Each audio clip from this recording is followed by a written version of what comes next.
sulitnya memberantas narkoba. Indonesia masih menerapkan hukuman mati bagi pelanggar kasus narkoba.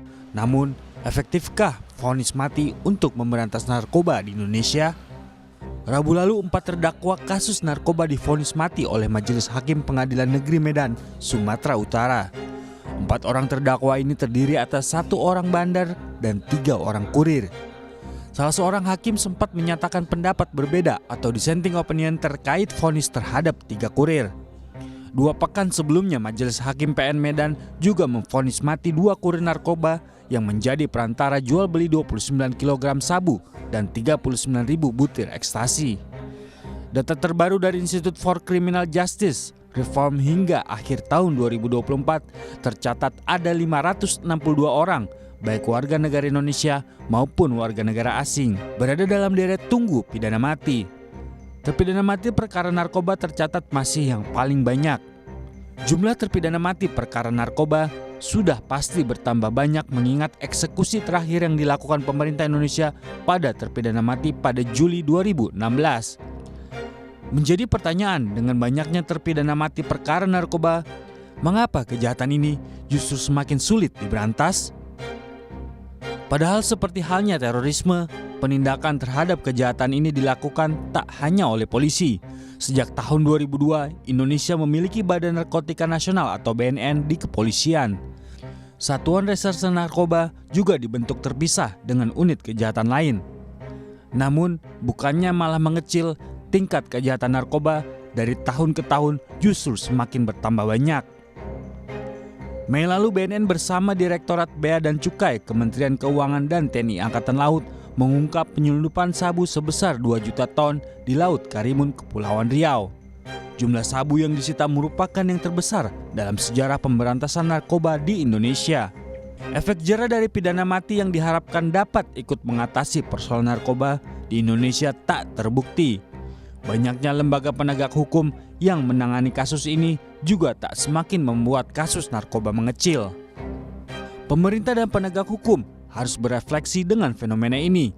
Di luar bahwa kita tak boleh menutup mata akan keterlibatan aparat penegak hukum dalam peredaran narkoba di Indonesia yang membuat pemberantasannya sulit dilakukan.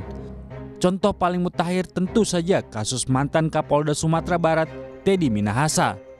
Teddy yang kala itu berpangkat Inspektur Jenderal terbukti terlibat dalam peredaran sabu. Sebenarnya, memberantas narkoba di Indonesia tak terlalu sulit dilakukan.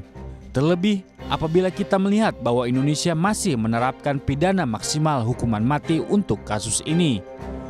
Jika perangkat hukum untuk memberantas narkoba sudah maksimal, agaknya penegak hukumnya yang perlu dibersihkan.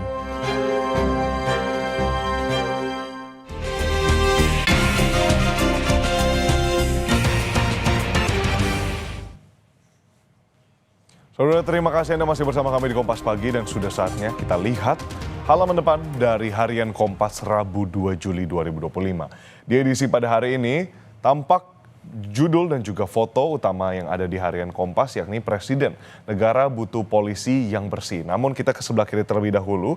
Di sini sudah ditunjukkan saudara robot polisi humanoid dan robot anjing yang diikutsertakan dalam defile polisi dalam upacara Hari Bayangkara ke-79 di Lapangan Silang Monas, Jakarta, Selasa 1 Juli 2025. Upacara ini dihadiri Presiden Prabowo Subianto dan Wakil Presiden Gibran Rakabuming Raka.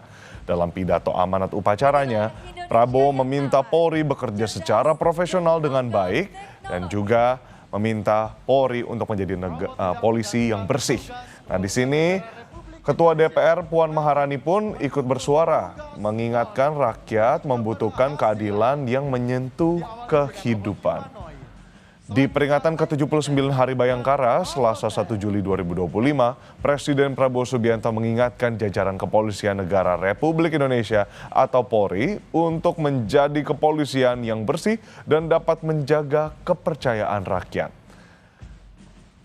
Saudara, sekarang kita ingin lihat juga sorotan yang ada di bawah sini.